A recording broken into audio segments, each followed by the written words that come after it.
Okay, so let's continue with current electricity. इस chapter के लिए हम लोग हमारी सीरीज ऑफ लेक्चर में आगे बढ़ रहे हैं और पिछले कपल ऑफ लेक्चर्स के रिकॉर्डिंग्स में आपने देखा होगा कि हमने रेजिस्टेंस पर काफी सारा डिस्कशन किया है कि किसी गिवन सिचुएशन में रेजिस्टेंस का कैलकुलेशन हम कैसे कर सकते हैं। आपको याद होगा कि जब रेजिस्टेंस का हमने फॉर्मूला डिराइव किया था, ऑब्टेन किया था, तो हमने कुछ इस तरीके से मेंशन किया, resistance for a given material is equal to specific resistance, that is rho, length of that material and area of cross section। अब आपको यहाँ पे ये बात याद रखनी चाहिए कि जो लेंथ होती है ये वो लेंथ होती है जिसके अलोंग करंट फ्लो करता है, और एरिया ऑफ क्रॉस सेक्शन वो एरिया ऑफ क्रॉस सेक्शन हमें चॉइस करना होता है जिसको परपेंडिकुलरली करंट क्रॉस करते हुए आगे बढ़ता है।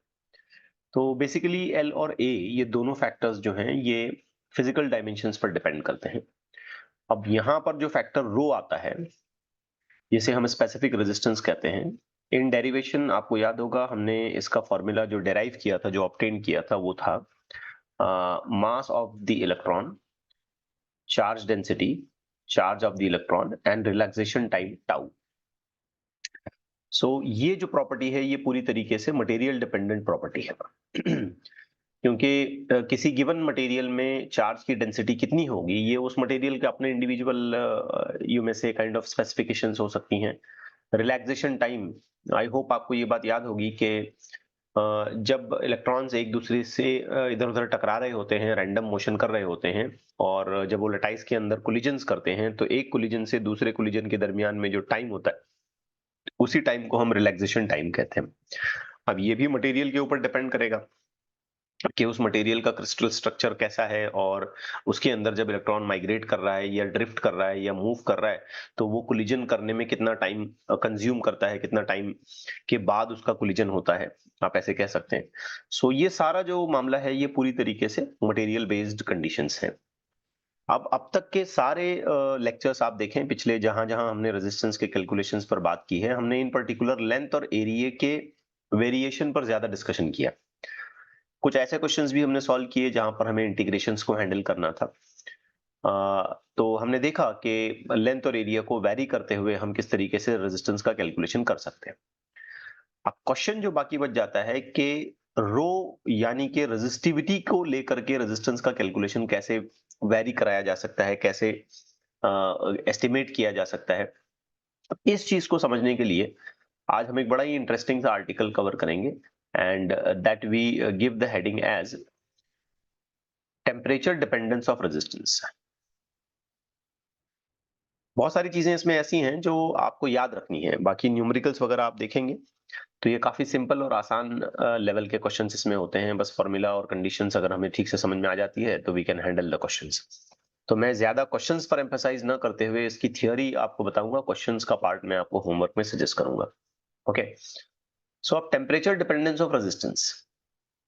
यू माइट रिमेंबर कि जब हम रेजिस्टेंस की डिपेंडेबिलिटी पर बात कर रहे थे कि रेजिस्टेंस कौन कौन से फैक्टर्स पर डिपेंड कर रहा है, तो आपको याद होगा मैंने दो फैक्टर्स वहां पे आपको बताए थे। एक तो है मटेरियल और दूसरा है फिजिकल डायमेंशंस। कुछ रिलेट कर पा रहे हैं, याद आया आपको? ये ऐसा हमने कहा था कि रेजिस्टेंस डिपेंड करता है कि मटेरियल कौन सा होता है, और दूसरा ये इस बात पे डिपेंड करता है कि उस मटेरियल के फिजिकल डायमेंशंस कैसे हैं, यानी कि length of area of cross section. ये पता है ना आपको? यस। Yes sir. हाँ। अब हम जो बात करने जा रहे हैं ना, बेसिकली वो मटेरियल को रिलेट करते हुए हम लोग डिस्कशन करने वाले हैं, क्योंकि टेम्परेचर से जो चीज वैरी कराई जाएगी या जिसकी डिपेंडेबिलिटी हम रिलेट करेंगे वो मटेरियल खुद होगा। मतलब रेजिस्टिविटी, रेजिस्टिविटी मटेरियल पर डिपेंड करने वाला पैरामीटर है। अब अगर रेजिस्टिविटी में कुछ वेरिएशंस आते हैं, रेजिस्टिविटी चेंज हो जाती है, तो डेफिनेटली उसके हिसाब से डायरेक्ट प्रोपोर्शनैलिटी को फॉलो करते हुए रेजिस्टेंस भी चेंज हो जाएगा। Getting it right? Yes sir. इस बात को हम बहुत बेसिक लेवल पर समझने की कोशिश करते हैं। देखिए, वैसे हम मटेरियल को तीन अलग अलग क्राइटेरिया में बांटते हैं इलेक्ट्रिकल लेवल पर। हम इसके तीन अलग अलग क्लासिफिकेशंस कर सकते हैं। ओके, एक जो हम आमतौर पर कहते हैं कंडक्टर्स, मेटल्स, जिसकी हम वायर्स बनाते हैं, जिसमें से हम करंट फ्लो कराते हैं, ओके, सर्किट में जहां पर हम जिसको इस्तेमाल करते हैं। दूसरा होता है सेमीकंडक्टर्स। सेमीकंडक्टर मतलब ये एक ऐसे मटेरियल होंगे जिनकी कंडक्टिविटी उतनी अच्छी नहीं होगी, जैसे कि सिलिकॉन हो गया, जर्मेनियम हो गया, गैलियम आर्सेनिक, ये सारे मटेरियल्स, ये सेमीकंडक्टर्स हैं। ये कंडक्टर की तरह बहुत अच्छे कंडक्टर्स नहीं हैं, इनके पास उतने ज्यादा फ्री इलेक्ट्रॉन्स नहीं है। ये जो नंबर ऑफ इलेक्ट्रॉन्स पर यूनिट वॉल्यूम है ना, ये सेमीकंडक्टर के पास बहुत कम होता है। फ्री इलेक्ट्रॉन्स की तादाद ज्यादा नहीं होती है, ये गुड कंडक्टर्स की क्लासिफिकेशन में नहीं आते हैं। आप ऐसे समझ लिए थोड़ी देर के लिए, ये बुरे कंडक्टर्स हैं तो कंडक्टर्स ही, लेकिन बुरे तरीके से। बहुत अच्छे कंडक्टर्स नहीं है, नंबर ऑफ इलेक्ट्रॉन्स इनके पास उतने ज्यादा अवेलेबल नहीं है जैसे आमतौर पर कंडक्टर्स में यानी कि मेटल्स में होते हैं। तीसरा और the last part of it is insulators. Insulators के पास तो फ्री इलेक्ट्रॉन होते ही नहीं है और इनमें से करंट फ्लो करेगा ही नहीं। मतलब ये हमारे टॉपिक ऑफ डिस्कशन में बिल्कुल नहीं है, इस पर हम बात ही नहीं करेंगे, क्योंकि हमें तो टेम्परेचर डिपेंडेंस ऑफ रेजिस्टेंस के बारे में बात करना है। और इंसुलेटर एक ऐसा मटेरियल होगा जैसे कि प्लास्टिक हो गया, रबर हो गया, वुड हो गया, है ना, लकड़ी, ये फ्री इलेक्ट्रॉन तो कैरी करते ही नहीं। अब फ्री इलेक्ट्रॉन इनके पास नहीं है तो डेफिनेटली इसमें से कोई करंट फ्लो नहीं करेगा, and no further discussion needed to be continued. बिल्कुल सिरे से हम इसको खारिज कर देंगे, हम बोलेंगे भाई इसके ऊपर हमें बात ही नहीं करनी है, क्योंकि हम तो करंट के फ्लो और रेजिस्टेंस को रिलेट करते हुए बात करना चाहते हैं। तो इसमें से तो करंट ही फ्लो नहीं करता है, तो ये हमारी स्टडी में नहीं आएगा फिलहाल। तो अब इन दोनों में क्या-क्या होगा, कैसे वैरायटी ऑफ डिस्कशन हम देखेंगे कि टेम्परेचर को लेकर के ये दोनों का बिहेवियर कैसा आएगा। बिल्कुल सिंपल तरीके से मैं आपको ये सारी चीजें बताऊंगा, जैसे मैं बताऊंगा वैसे आप इसको याद रख लें। बिल्कुल आसान सा आर्टिकल है, कोई खास बात नहीं है, ऐसे बहुत ज्यादा इसमें दिमाग चलाने वाली कोई चीज नहीं है। बिल्कुल सीधे सीधे कुछ चीजें, मुद्दे की बातें मैं आपको बताऊंगा, उन्हें आपने याद रखना है। अब एक बेसिक बात सबसे पहले आपने अपने दिमाग में बिठानी है कि कंडक्टर्स ऐसे मटेरियल्स होंगे जिनके पास बहुत सारे फ्री इलेक्ट्रॉन्स अवेलेबल होंगे। Availability of the free electrons is in abundance, 10 to the power 29 तक पर यूनिट वॉल्यूम जिसे हम कहते हैं ना, वहां तक इनके पास फ्री इलेक्ट्रॉन्स हो जाएंगे। तो चार्ज की कोई कमी नहीं है कंडक्टर्स के पास, बहुत सारे चार्जेस पहले से भी अवेलेबल हैं, अच्छे से करंट बनता है, everything is very good and fine. Semiconductors के साथ प्रॉब्लम यह है कि इनके पास बहुत ज्यादा फ्री इलेक्ट्रॉन्स अवेलेबल नहीं है, बहुत कम है फ्री इलेक्ट्रॉन्स की तादाद, फ्री चार्जेस की तादाद इनके पास बहुत कम है। That is why we are say they are just semiconductor, partial conductor, थोड़े कंडक्टर है, कुछ हद तक कंडक्टर के जैसा इनका बिहेवियर है। वो थोड़ा भी नहीं होता तो हम इनको उठा के इंसुलेटर की कैटेगरी में रख देते, इतनी बुरी तरीके से इनकी कंडक्शन है। ओके, अब हमने क्या किया, गौर से सुनना बात को। हमने क्या किया, कंडक्टर्स के लिए हमने टेम्परेचर बढ़ाया। बहुत ध्यान से सुनना बेटा बात को। हमने टेम्परेचर को इंक्रीज कराया, ये एरो का मतलब समझ में आ रहा हो, ये टेम्परेचर, ये एरो मैंने इंक्रीज कराया। क्लियर हो रही है बेटा बात? Yes Yes, sir. तो बच्चों जैसे ही हम टेम्परेचर बढ़ाते हैं ना, तो कंडक्टर्स के फ्री जो चार्जेस हैं, फ्री इलेक्ट्रॉन्स जो हैं, उनको एनर्जी ज्यादा मिलती है, हीट एनर्जी। टेम्परेचर के बढ़ने से हीट बढ़ जाती है उसमें, और हीट एनर्जी उनमें ज्यादा हो जाती है। अब जब हीट एनर्जी ज्यादा होगी ना, तो वो काफी तेजी से इधर उधर उधर उधर उधर वाइब्रेट करने लगेंगे, यू में से उनका जो मोशन है वो काफी तेजी से होने लगेगा। अब अगर वो with in that crystal structure बहुत तेजी से इधर उधर उधर उधर चलेंगे, तो जारी बात है कोलिजन भी जल्दी जल्दी करेंगे, है ना। जैसे एक बॉल लें छोटा सा, और उसको एक बॉक्स के अंदर बंद कर दें, और बॉक्स को यूं यूं धीरे धीरे हिलाएं फॉर एग्जांपल, तो वो बॉल साइड बॉल्स के साथ कोलिजन करेगा फॉर एग्जांपल। लेकिन अगर हम तेजी से हिलाएं तो क्या वो कोलिजन जल्दी जल्दी होंगे? Yes yes, sir. अच्छा, कोलिजन जल्दी होने का सीधा मतलब क्या है, रिलैक्सेशन टाइम घट जाएगा, है कि नहीं। जल्दी से कोलाइड हुआ तो उसको टाइम ही नहीं मिला, रिलैक्सेशन का जो उसका टाइम था वो घट गया, कम हो गया। यस तो ये मुद्दे की बात है कि यहाँ पे रिलैक्सेशन टाइम डिक्रीज हो जाएगा। तो रिलैक्सेशन टाइम जो है डिक्रीज हो गया। अब जरा ध्यान से देखो कि रिलैक्सेशन टाइम और ये रेजिस्टिविटी कैसे रिलेट कर रहे हैं,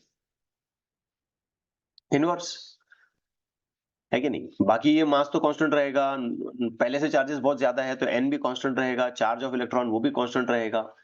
तो रिलैक्सेशन टाइम अगर घट जाता है तो रेजिस्टिविटी का क्या होगा, सोचें आप, what will happen to resistivity? increases. Yes, very good, that will increase. अब रेजिस्टिविटी अगर इंक्रीज हो जाती है तो कमिंग टू दिस फॉर्मूला हम कह सकते हैं कि रेजिस्टेंस का क्या होगा, Increases. वो भी इंक्रीज हो जाएगा। तो हमें एक बड़ा इंटरेस्टिंग सा रिजल्ट यहाँ पे मिला कि जैसे ही हमने कंडक्टर के लिए टेम्परेचर इंक्रीज किया, इन कंक्लूजन हम डायरेक्टली अब ये कहने लग जाएंगे कि यहाँ पे रेजिस्टेंस बढ़ गया।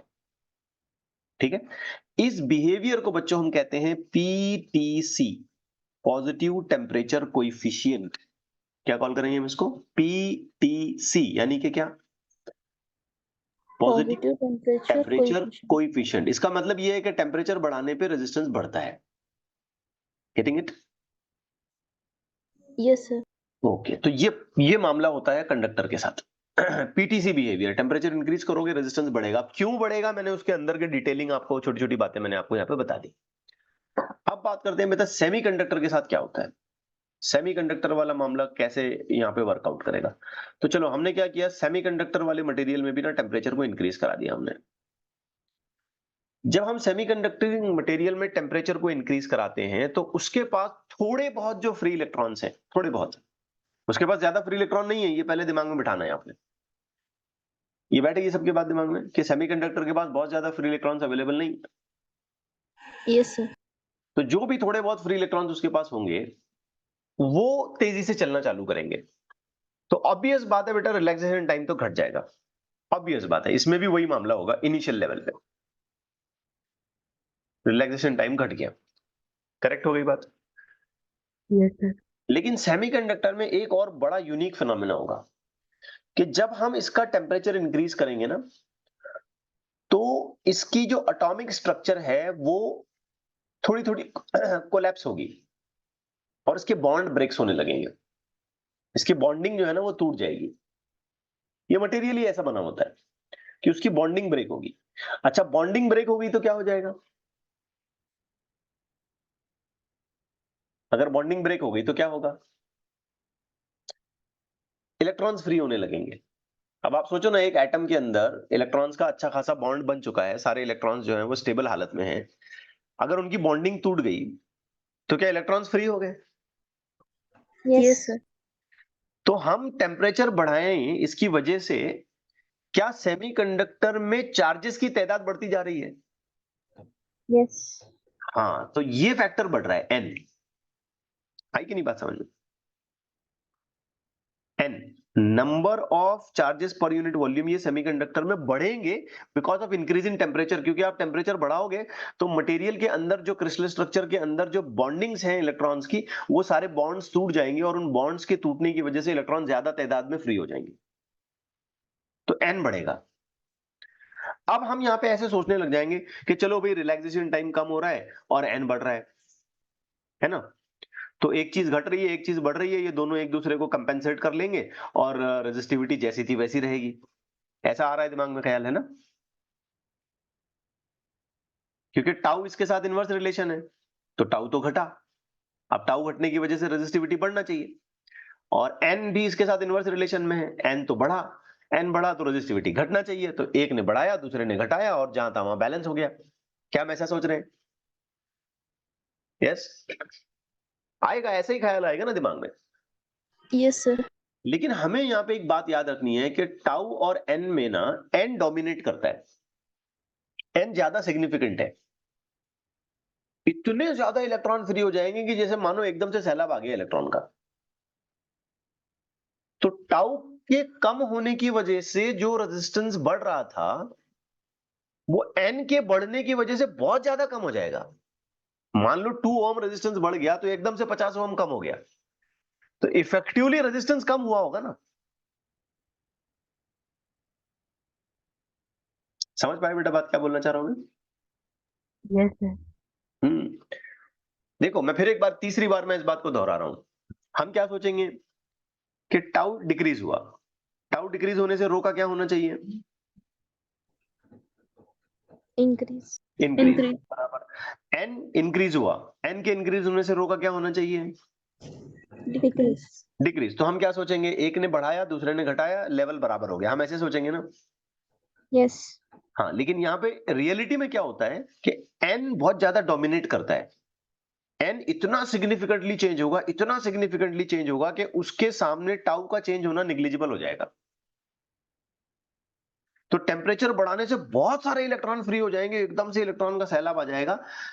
तो इवन दो टाउ के घटने से रेजिस्टिविटी बढ़ रही है, लेकिन एन इतना ज्यादा बढ़ेगा कि रेजिस्टिविटी बहुत ज्यादा घट जाएगी। तो इफेक्टिवली पूरी रेजिस्टिविटी का क्या होगा? इफेक्टिवली पूरी रेजिस्टिविटी का क्या होगा? Decrease. डिक्रीज हो जाएगी। Very good. और अगर रेजिस्टिविटी डिक्रीज हो गई तो इस सूरत में हम क्या कहेंगे? टोटल रेजिस्टेंस भी Decrease. डिक्रीज हो जाएगा। तो ये कंप्लीटली रिवर्स एक दूसरे के बिहेवियर दिखाते हैं। आपने देखा कंडक्टर्स में क्या हो रहा था कि टेम्परेचर बढ़ाने पे रेजिस्टेंस बढ़ रहा था लेकिन सेमीकंडक्टर्स में टेम्परेचर बढ़ाने पे रेजिस्टेंस Decrease. डिक्रीज हो रहा है। इस बिहेवियर को हम कॉल करते हैं एनटीसी। अब एनटीसी का मतलब क्या होगा बताइए पीटीसी के हिसाब से? Negative temperature coefficient. Very good, शाबाश, बहुत अच्छे बेटा। इसको हम बोलेंगे नेगेटिव टेम्परेचर कोएफिशिएंट। मतलब ये कि हम टेम्परेचर बढ़ाएं तो इसका रेजिस्टेंस कम हो रहा है, नेगेटिव बिहेवियर दिखा रहा है ये। So that way we try to elaborate the situation. अब हमारे माइंड में क्वेश्चन आएगा कि ठीक है भाई, सब कुछ बहुत अच्छी बात है, रेजिस्टेंस डिक्रीज हो रहा है, इंक्रीज हो रहा है, इट्स वेल एंड फाइन। एक ग्राफिकल रिप्रेजेंटेशन भी हम चाहें तो यहाँ पे कर सकते हैं। ये ग्राफिकल रिप्रेजेंटेशन है पीटीसी के लिए कि टेम्परेचर बढ़ाओ तो रेजिस्टेंस धीरे धीरे बढ़ता जाएगा, और ये ग्राफिकल रिप्रेजेंटेशन है एनटीसी के लिए कि टेम्परेचर बढ़ाओ तो रेजिस्टेंस धीरे धीरे धीरे जो है ना वो कम होगा। सो that way, but the main question still remains unanswered कि भाई कितना टेम्परेचर चेंज करने पर कितना रेजिस्टेंस चेंज हो रहा है, क्या है इसका रिलेशन, क्या है इसका? तो बेटा इसका रिलेशन जब हम निकालने की कोशिश करेंगे तो इसमें हमें कुछ बातों की तरफ ध्यान देना पड़ेगा। बड़ा इंपॉर्टेंट रिलेशन है, ध्यान से सुनना। सबसे पहले बेटा हम ये देखेंगे कि जो रेजिस्टिविटी में चेंज आ रहा है, ये चेंज डी रो आया ना समझ में? चेंज का मतलब समझ में आया? Yes, sir. ये सबसे पहले ना बेटा ये इस बात पे डिपेंड करेगा कि इनिशियल लेवल पर रेजिस्टिविटी कितनी है, रो है कितना मटेरियल का। आप देखो दो मटेरियल है मेरे पास मान लो एक का रो 100 है फॉर एग्जांपल और दूसरे का रो 10 है। अब दोनों का मैंने टेम्परेचर चेंज कराया पीटीसी के बिहेवियर के हिसाब से, चलो दोनों का रो मैंने टेम्परेचर मैंने चेंज कराया तो दोनों के रो बढ़ेंगे, लेकिन जाहिर बात है जिसका रो पहले से ज्यादा है वो ज्यादा बढ़ेगा ना। Yes, sir. सिंपल बात है। और जिसका रो पहले से कम है उसमें भी इंक्रीज होगा, लेकिन कंपैरेटिवली कम इंक्रीज होगा। जैसे मान लो कि एक रबर है, रबर का बैंड है आपके पास, इतना तो छोटा सा रबर का बैंड, अब मैंने बोला भाई खींचो इसको, मैक्सिमम खींचो, कितना खींचते हैं? तो खींच खींच के क्या तुम उसको किलोमीटर का करने वाले? क्या नहीं करने वाले ना। लेकिन अगर तुम्हारे पास पहले से रबर बैंड बड़ा है, अब मैंने बोला खींचो उसको ज्यादा, तो तुम इसको बहुत ज्यादा खींच सकते हैं। एग्जाम्पल रिलेट कर पर समझ पा रहे हो? Yes, sir. तो रो में जो चेंजेस होंगे वो इस बात पे डिपेंड करेंगे कि पहले जो मटेरियल इस्तेमाल कर रहे हैं उसका रो कितना है। ये पहला टर्म आ गया। दूसरा टर्म बच्चों इसमें क्या होगा कि रो में जो चेंजेस होंगे वो इस बात पे डिपेंड करेंगे कि तुम टेम्परेचर कितना चेंज कर रहे हो। तो ऑब्वियस बात है अगर हम ज्यादा टेम्परेचर चेंज कराएंगे तो रो में चेंजेस ज्यादा आएंगे, है कि नहीं?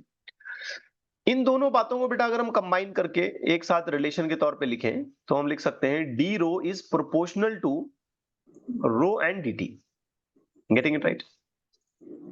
Yes, sir. ठीक है, अब आगे बढ़ते हैं।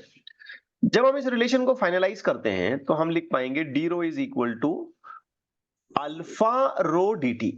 अब यहां कंफ्यूज मत हो जाना, ये अल्फा है और ये प्रोपोर्शनलिटी की साइन है। अब दोनों दिखते एक जैसे हैं, मैं कुछ नहीं कर सकता इसमें।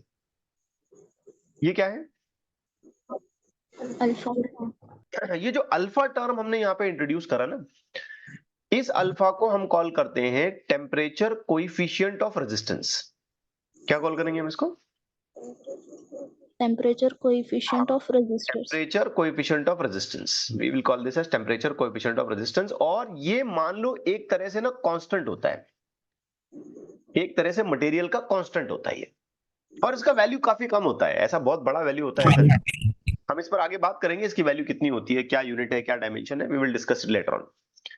बट मान लो कि ये एक तरीके से ऐसा कांस्टेंट है जो किसी पर्टिकुलर मटेरियल को स्पेसिफाई करते हुए हम लोग वहां पे यूज करेंगे।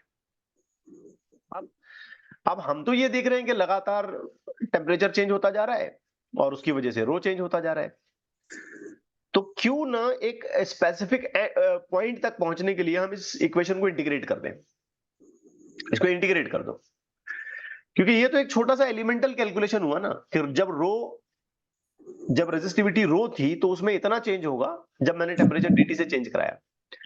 अगर हम एक बड़े चेंज की बात करना चाह रहे हैं जिसमें हम राइट फ्रॉम बिगिनिंग एक पर्टिकुलर इनिशियल टेम्परेचर से शुरू करते हैं और एक फाइनल टेम्परेचर तक जाते हैं, तो फिर इन दैट केस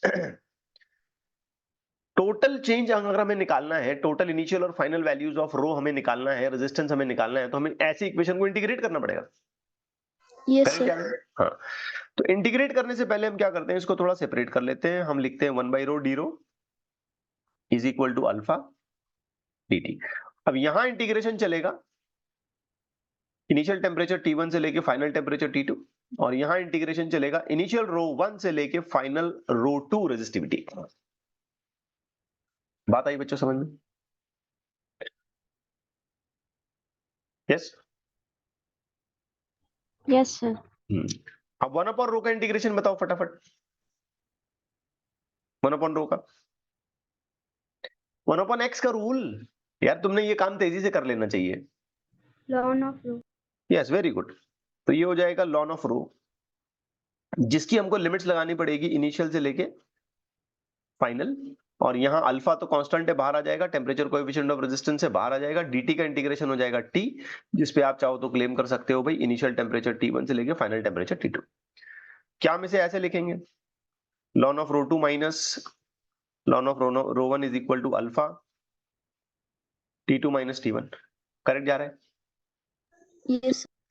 क्या हम इस चीज को ऐसे लिख पाएंगे finally, ln of rho 2 upon rho 1 is equal to alpha delta t. Let's just call this as change of temperature. Yes, sir. बात ही खत्म कर दें। अच्छा, अब एक तरफ से लॉन हटाना है और यहां आपने लिखना है रो 2 अपॉन रो 1। तो बेटा जब एक तरफ से लॉन हटाते हैं तो उसके अपोजिट इक्वालिटी के दूसरी तरफ हम एक्सपोनेंशियल टर्म इंट्रोड्यूस कर देते हैं। अब ये मैथ्स का रूल है, इस पे मैं ज्यादा कुछ नहीं बोल सकता। तो एक तरफ से जब हम लॉन हटाएंगे तो दूसरी तरफ से ये हो जाएगा exponential e raise to alpha delta t. Getting it right? Yes. Yes, sir. Yes, sir. अब यहां पर आपको एक काइंड ऑफ एक्सपांशन समझना है। ई रेज टू एक्स अगर कोई एक ऑर्डिनरी टर्म आता है और उसका एक्सपांशन हम करना चाहते हैं तो वो होता है बेटा 1 plus x square divided by 2 factorial plus x cube divided by 3 factorial plus ऐसा चलता जाता है इन्फिनिटी तक। अब यहां ई रेज टू एक्स कौन है, ई एक्स कौन है?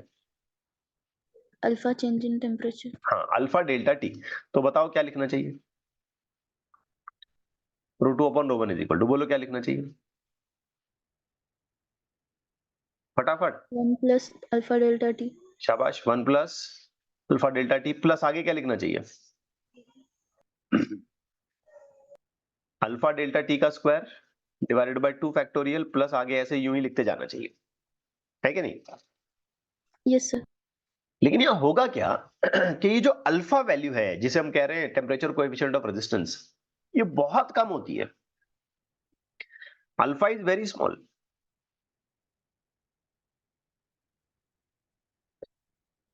इतना कम होती है कि 10 टू द पावर -3 से लेके 10 टू द पावर -5 की रेंज में होती है। बहुत कम, एकदम निग्लिजिबल, वेरी लेस। अब एक बहुत छोटे नंबर का जब हम स्क्वायर करेंगे या क्यूब करेंगे या और बड़ी पावर हम बनाएंगे इसकी, तो वो नंबर और छोटा हो जाता है। Just take an example, 10 to the power -1 का आप स्क्वायर करें तो वो हो जाएगा 10 टू द पावर -2।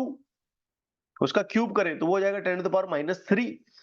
मतलब एक छोटा नंबर है, अगर हम उसका स्क्वायर करेंगे तो वो और छोटा हो जाता है। तो हम यहाँ ये अजम्पशन करने वाले हैं कि चूंकि अल्फा बहुत छोटा है तो उसका स्क्वायर अगर हम करते हैं तो वो नंबर और छोटा हो जाएगा। जब वो इतना ही छोटा होने वाला है तो हम इस नंबर को पूरी तरीके से इग्नोर करेंगे, निग्लेक्ट करेंगे, हम इसको यूज ही नहीं करेंगे। बस यहां पर हम रुक जाएंगे। बस इस एक्सपांशन को हम यही रोक। क्लियर हो रही है बेटा बात? Yes, sir. Mics please students, दो तीन बार हो गया ये, अभी माइक ऑफ रखें प्लीज, ख्याल रखें। सो ई रेस टू एक्स के एक्सपांशन का हमने मैथ से रूल उठा लिया, यहां पे लाए। फर्दर अजम्पशन हमने ये किया कि अल्फा का वैल्यू बहुत ज्यादा स्मॉल है और इतना ही छोटा है तो उसके हायर ऑर्डर टर्म्स को हम पूरी तरीके से इग्नोर कर रहे हैं। अब हम पहुंचते हैं इसके फाइनल कंक्लूडिंग फॉर्मूले पर। Rho two is equal to rho one in bracket 1 plus alpha delta t.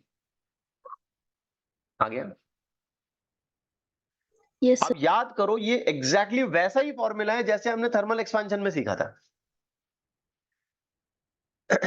Change in length के हिसाब से अगर मैं बोलूं तो L2 is equal to L1 in bracket 1 plus alpha delta t. Change in area के हिसाब से A2 is equal to A1 in bracket 1 plus beta delta t. और चेंज इन वॉल्यूम के हिसाब से V2 is equal to V1 in bracket 1 plus gamma delta t. तो ये Yes, sir. Exactly वैसा ही फॉर्मूला है जैसा हमने रेजिस्टेंस के पॉइंट ऑफ व्यू से लिखा था, sorry dimension point of view से लिखा था जब हम थर्मल एक्सपेंशन पढ़ रहे थे। आगे बच्चों बात समझ में? Yes, sir.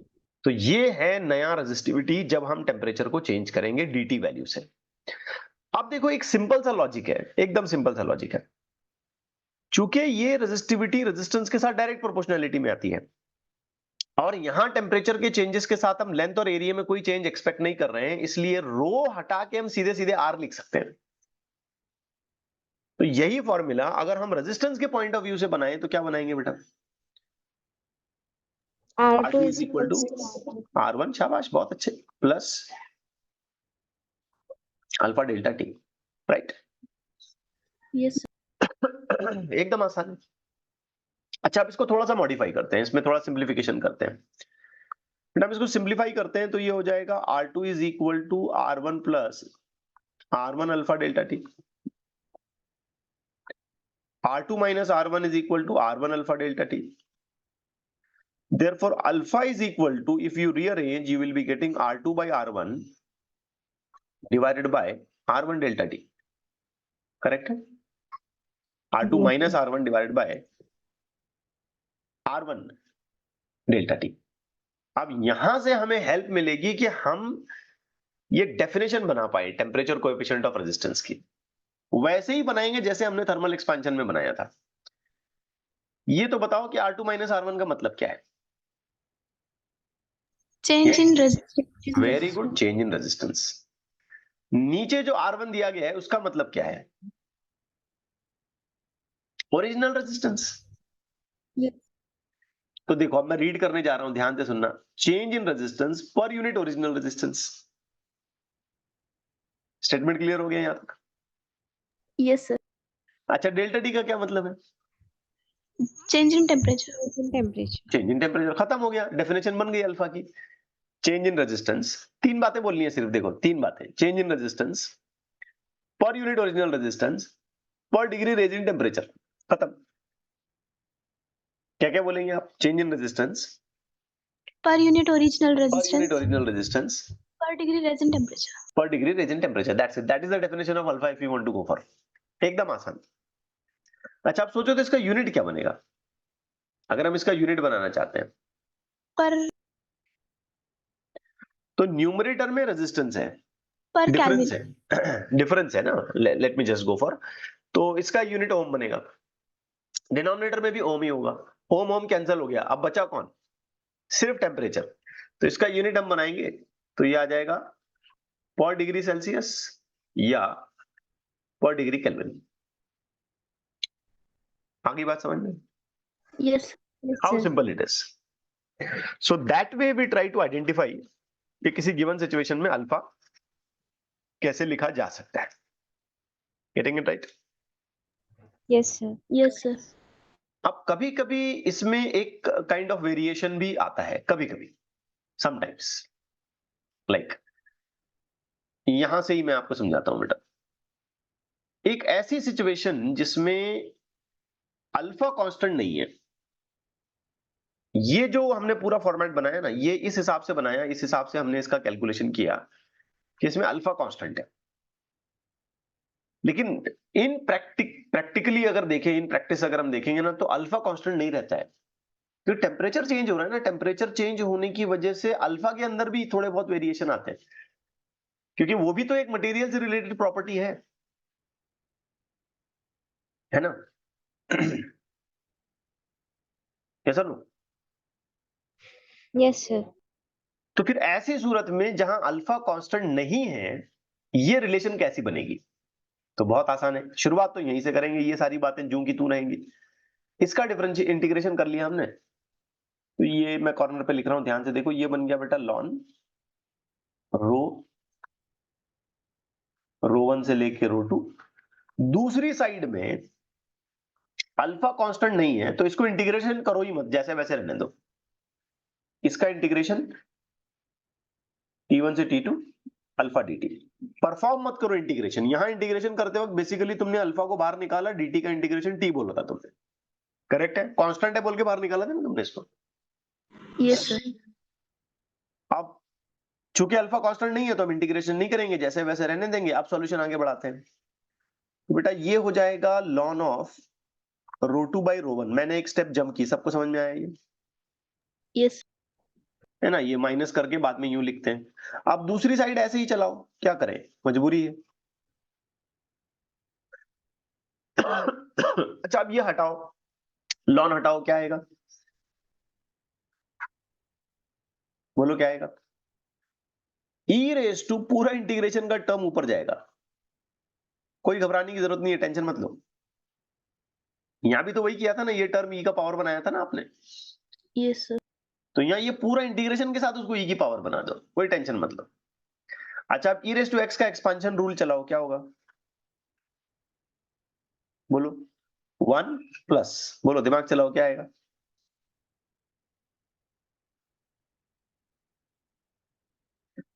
बोलो तो। इससे पहले x की जगह पे अल्फा डेल्टा t था, अब यहाँ x की जगह पे ये पूरा इंटीग्रेशन के साथ है ना, डर क्यों रहे हो? जो है वो बोलो, बोलो क्या आएगा? Integration alpha very delta. Good, Alpha integration delta. T1 से लेके T2 अल्फा डेल्टा t। कोई घबराने वाली बात नहीं, बिल्कुल सही। तो रो 2 का फाइनल आंसर क्या आएगा? रो 1 इन ब्रैकेट 1 प्लस इंटीग्रेशन T1 से T2 अल्फा डेल्टा t। ये आंसर बनेगा। अब आप मुझसे पूछेंगे सर इसका क्या सिग्निफिकेंस है, इसका क्या फायदा? बेटा यहां पे अल्फा खुद वेरिएबल है।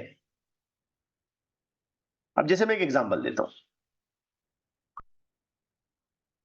समझो मैंने बोला कि alpha is equal to 2t, ठीक है? Alpha is equal to 2t। अब बताओ रो 2 क्या होगा फॉर एग्जांपल? तो आप करेंगे क्या? इस पूरी इक्वेशन में अल्फा की जगह 2t. 2t रखेंगे। आप चलो सॉल्व करते हैं, देखते हैं क्या आता है। तो आपने ये रो 2 लिया, ये रो 1, ये 1 प्लस इंटीग्रेशन अल्फा की जगह पे आपने लिखा 2t dt। अब यहाँ पे टेम्परेचर का भी कोई वैल्यू बताया जा सकता है हमको, कि यहां से शुरू कर रहे हैं यहां तक जा रहे हैं, समथिंग लाइक दैट, ऐसा कुछ बोला जा सकता है। Let me just consider with the situation कि T1 की हम शुरुआत कर रहे हैं 10 डिग्री सेल्सियस से, और T2 हम जा रहे हैं 20 डिग्री सेल्सियस तक फॉर एग्जांपल। तो यहाँ पे लोअर लिमिट हमको लिखनी पड़ेगी 10, अपर लिमिट हमको लिखनी पड़ेगी 20। अब इंटीग्रेशन करो बेटा, कर पाओगे? 2t का इंटीग्रेशन क्या होगा? 2t² divided by 2 x raise to n, x raise to n plus Yes, 1 sir. Divided by n plus 1। T I hope आप square. समझ पा रहे हैं। Very good. चलो मैं सभी बच्चों के लिए लिख दूं, t² डिवाइडेड बाई 2, लिमिट चल रही है 10 से 20, 2 कट गया, ये 2 और ये 2 कट गया, t², बताओ क्या होगा? 1 प्लस क्या होगा? 20 का स्क्वायर माइनस 10 का स्क्वायर, सही जा रहे हैं? Yes, sir. 20 का स्क्वायर 400, 10 का स्क्वायर 100, 400 में से 100 गया 300, 300 प्लस 1 301. 301। रो 2 इज इक्वल टू 301 रो 1। आ रहा है समझ में? Yes, sir. Yes, sir. तो that way we need to solve it, ऐसा सॉल्व होगा। सो ऐसे क्वेश्चंस भी पूछे जा सकते हैं जिसमें अल्फा खुद वेरिएबल हो, कांस्टेंट ना हो अल्फा, ऐसे क्वेश्चंस पूछे जा सकते हैं। अब यहां पर आके हमको इस बात को दोबारा कैरी करना चाहिए कि हमारे पास तो दो तरीके के बिहेवियर्स हैं, एक पीटीसी और एक एनटीसी है। तो ये जो रिलेशन हम बना चुके हैं, जिसमें हमने लिखा ρ2 is equal to ρ1 in bracket 1 plus alpha delta T, या फिर हमने लिखा resistance R2 is equal to R1 in bracket 1 plus alpha delta T. अगर बच्चों पीटीसी बिहेवियर है, यानी कि कंडक्टर्स, यानी कि टेम्परेचर के बढ़ाने से रेजिस्टेंस का बढ़ना, तो ऐसे बिहेवियर के लिए अल्फा का वैल्यू हमेशा पॉजिटिव आता है। याद रखेंगे बच्चों इसको, Yes, Yes, sir. sir. इसका वैल्यू हमेशा पॉजिटिव आएगा। Okay, and in case if you have a kind of NTC behaviour, NTC का मतलब क्या बोला था हमने? Negative temperature coefficient. Very good, शाबाश। जैसे सेमीकंडक्टर्स के लिए जिसमें टेम्परेचर बढ़ा रहे हो तो रेजिस्टेंस कम होता है, तो ऐसे मटेरियल्स के लिए अल्फा का वैल्यू हमेशा नेगेटिव आता है। तो ऑफ कोर्स हम यहां पे ऐसा लेंगे, पॉजिटिव अल्फा प्लस आएगा, और नेगेटिव अल्फा अगर हम सब्स्टिट्यूट कर देते हैं तो ये प्लस माइनस में कन्वर्ट हो जाएगा, रेजिस्टेंस का वैल्यू डिक्रीज हो जाता है। तो एक्सप्रेशन में सब्स्टिट्यूट करते वक्त अल्फा की वैल्यू कंडक्टर्स के लिए पॉजिटिव और सेमीकंडक्टर्स के लिए नेगेटिव पुटअप की जाती है। ऐसा नो? Yes, sir. Yes, हाँ, sir. अब इसमें हमेशा एक थियरी पेपर्स में अक्सर एक क्वेश्चन पूछा जाता है, खास करके क्वेश्चन का पहले मैं थीम आपको बता देता हूं कि क्या है, फिर क्वेश्चन के बारे में डिस्कशन करते हैं। देखो, टेम्परेचर वेरी करेगा तो रेजिस्टेंस चेंज हो रहा है ना, चाहे पॉजिटिव चाहे नेगेटिव जो भी हो, लेकिन रेजिस्टेंस तो चेंज हो रहा है ना। Yes. Yes, sir. अब मान लो आपने एक सर्किट को डिजाइन किया। जब आप ये सर्किट डिजाइन कर रहे थे तो सर्दियां चल रही थी, दिसंबर जनवरी के महीने में आपने सर्किट को डिजाइन किया, सर्किट फाइनलाइज हो गया और आपने उसको लैब में यूज करने के लिए दे दिया, या आपने उसको सेल कर दिया मान लो। अब वो जब यूज में आ रहा था तो गर्मियां आ गई। अब गर्मियां आ गई तो टेम्परेचर तो बढ़ जाएगा। टेम्परेचर बढ़ने की वजह से ऑफ कोर्स जो सर्किट के अंदर आपने रेजिस्टेंस का मटेरियल इस्तेमाल किया है उसमें रेजिस्टेंस बढ़ जाएगा। अब रेजिस्टेंस बढ़ने की वजह से आपका सर्किट तो फेल हो जाएगा पूरा, क्योंकि आपने जो पैरामीटर्स कैलकुलेट करे होंगे उस सर्किट के लिए वो तो चेंज हो जाएंगे ना। Yes, sir. Yes, sir. तो ये तो बहुत सीरियस प्रॉब्लम है, खास करके इंजीनियरिंग पॉइंट ऑफ व्यू से। हम तो सर्किट डिजाइन ही नहीं कर पाए, या फिर हमको फिर बाकायदा उसके ऊपर नोट लिखनी पड़ेगी कि भाई ये सर्किट इस्तेमाल करना चाह रहे हो, ये डिवाइस यूज करना चाह रहे हो तो इतने टेम्परेचर पे यूज करो। टेम्परेचर चेंज हो गया तो फिर हम जिम्मेदार नहीं है। तो ये तो बहुत सीरियस मामला है, बहुत बड़ा ड्रॉबैक है। तो इसको कैसे ओवरकम करें, इसको कैसे खत्म करें? तो इसको खत्म करने का एक सिंपल तरीका क्या है कि जिन मटेरियल का हम रेजिस्टेंस बनाने वाले हैं वो सिंगल एलिमेंटल मटेरियल ना हो। जैसे खाली कॉपर का तुमने रेजिस्टेंस बनाया, अब कॉपर पीटीसी दिखाएगा, टेम्परेचर बढ़ा, कॉपर का रेजिस्टेंस बढ़ जाएगा, है कि नहीं? Yes, sir. तो हमको करना क्या चाहिए? सिंगल एलिमेंट वाले रेजिस्टेंस का इस्तेमाल हम नहीं करेंगे। हम क्या करेंगे, एक मटेरियल पीटीसी वाला लेंगे और एक मटेरियल एनटीसी वाला लेंगे, दोनों को मिक्स करके एक अलॉय बनाएंगे। अलॉय समझते हो ना, अलॉय पढ़ा होगा 9th-10th में, मिक्सचर। अब Yes, sir. एनटीसी वाला बिहेवियर क्या दिखाएगा? टेम्परेचर बढ़ेगा तो रेजिस्टेंस Decrease. एनटीसी वाला, टेम्परेचर बढ़ेगा तो रेजिस्टेंस कम हो जाएगा। और पीटीसी वाला क्या बिहेवियर दिखाएगा? Resistance increase. टेम्परेचर बढ़ेगा तो रेजिस्टेंस भी इंक्रीज होगा। अब एनटीसी और पीटीसी दोनों बिहेवियर आपस में एक दूसरे को बैलेंस कर लेंगे ना, Yes, sir. तो इफेक्टिवली उस मटेरियल का रेजिस्टेंस चेंज नहीं होगा। No. नहीं होगा। तो हम ऐसा कर सकते हैं कि टेम्परेचर के वेरिएशन से हमारे सर्किट की रेजिस्टेंस वैल्यूज में कोई चेंजेस ना आए, इसलिए हम एक सिंगल एलिमेंट का इस्तेमाल न करते हुए अलॉय का इस्तेमाल करेंगे। एक से ज्यादा मटेरियल को मिक्स करके रेजिस्टेंस को हम फॉर्म करेंगे, ऑफ कोर्स जिसमें से कुछ हिस्सा पीटीसी का हम इस्तेमाल करेंगे और कुछ हिस्सा एनटीसी का इस्तेमाल करेंगे। अब एक क्वेश्चन एग्जामिनेशन में हमेशा पूछा जाता है कि आप नाइक्रोम और मैग्नीन इस मटेरियल का रेजिस्टेंस क्यों बनाते हो? ठीक है ना, नाइक्रोम और मैग्नीन, इसका आप क्यों रेजिस्टेंस बनाने के लिए इन मटेरियल का ही इस्तेमाल क्यों करते हो? तो सबसे पहला आंसर, जो पॉइंट आपने लिखना है इस आंसर को डिस्क्राइब करते हुए, वो सबसे पहला पॉइंट ये लिखना है कि ये दोनों अलॉयज हैं। नाइक्रोम जो है ना, ये निकेल और क्रोमियम से मिलकर बना हुआ है, निकेल क्रोमियम का अलॉय है ये।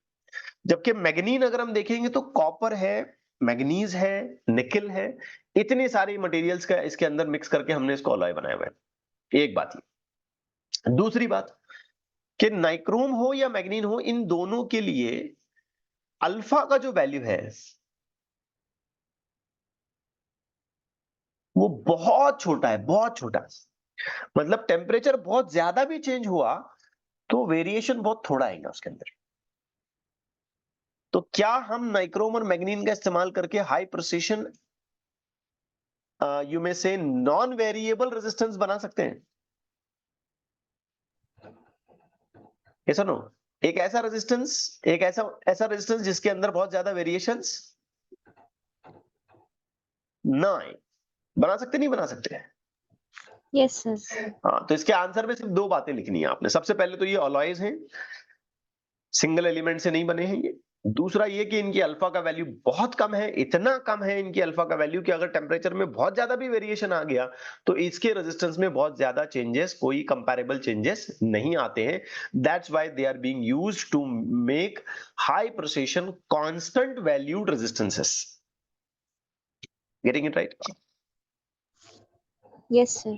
अब इसका उलट एक और चीज होती है, हमको कई बार ऐसे रेजिस्टेंसेस भी चाहिए होते हैं जो टेम्परेचर के साथ चेंज हो, चाहिए होते हैं हमको। टेम्परेचर सेंसर्स बोलते हैं हम उनको। टेम्परेचर चेंज हुआ, रेजिस्टेंस चेंज हो जाएगा, रेजिस्टेंस चेंज हुआ तो करंट चेंज हो गया, हमको पता चलेगा कि टेम्परेचर चेंज हुआ। रेफ्रिजरेटर्स में चाहिए हमको, एयर कंडीशंस में चाहिए हमको, ये जो इस्त्री करते हैं आयरन उसमें चाहिए हमको, हीटर्स में चाहिए, गीजर्स में चाहिए, ओवंस में चाहिए।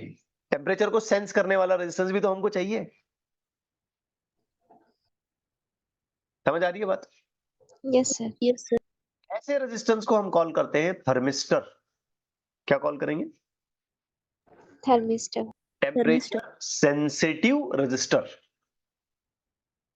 जिसका इस्तेमाल करके हम टेम्परेचर को सेंस कर पाते हैं, समझ पाते हैं, क्योंकि इसके अंदर टेम्परेचर के चेंज से रेजिस्टेंस में बहुत ज्यादा चेंजेस आते हैं।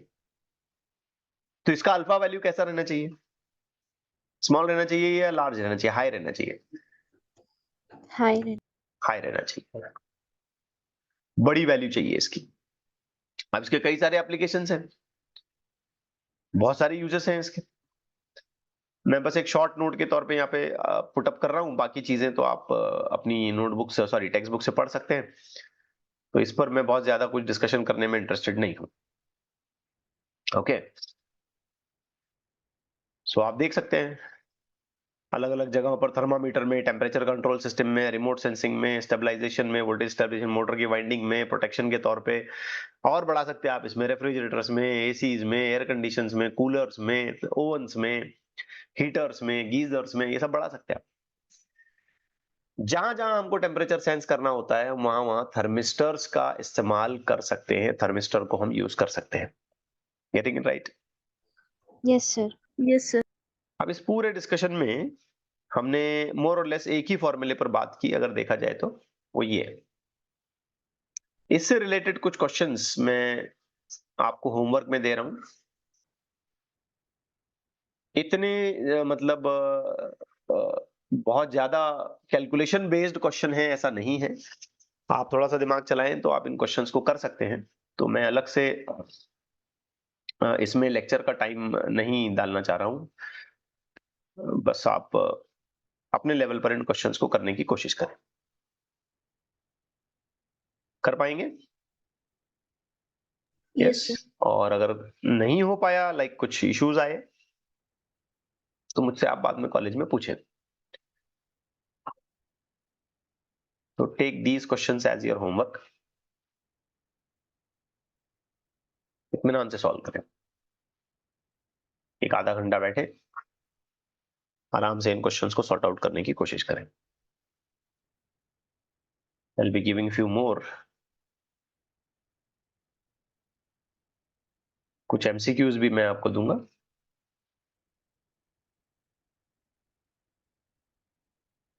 एक ही फॉर्मूला, कोई दूसरा फॉर्मूला आपको अप्लाई करने की जरूरत नहीं है, जस्ट एक सिंगल फॉर्मूले से आपका सारा काम निपट जाएगा यहाँ पर।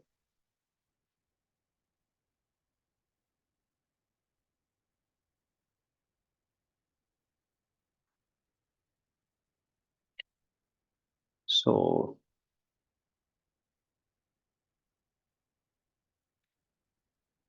नोट्स लेक्चर के लिंक के अंदर आपको मिल जाते हैं, है ना? वहां Yes, से sir. आप इसको ओपन करें, डिस्क्रिप्शन लिंक के अंदर ये सारे नोट्स आपको मिल जाएंगे, तो वहां से आप इसको ओपन करें और अकॉर्डिंगली ये 8-10 जो क्वेश्चन मैंने आपको दिए हैं, ये सारे आप ट्राई करेंगे। तो आज के लिए इतना काफी है। यहां पर मैं समझता हूं कि रेजिस्टेंस वाला पार्ट अपना खत्म हो जाता है। अगले लेक्चर से हम कुछ बेसिक सर्किट्स पर बात करेंगे, यानी कि इन पर्टिकुलर कहा जाए तो ओम्स लॉ और करंट कैलकुलेशन पर मैं कुछ चीजें आपको बताऊंगा। फिर हम सीरीज पैरेलल और फिर किरचॉफ वोल्टेज लॉ और आगे आगे चीजें कंटिन्यू होती जाएंगी। But coming couple of lectures we will be discussing on basic circuits, how to solve them, how to apply Ohm's law, and how to get an answers for series and parallel combinations of resistances. Okay? Yes, sir. रुक जाए फिर। Yes, sir. Okay.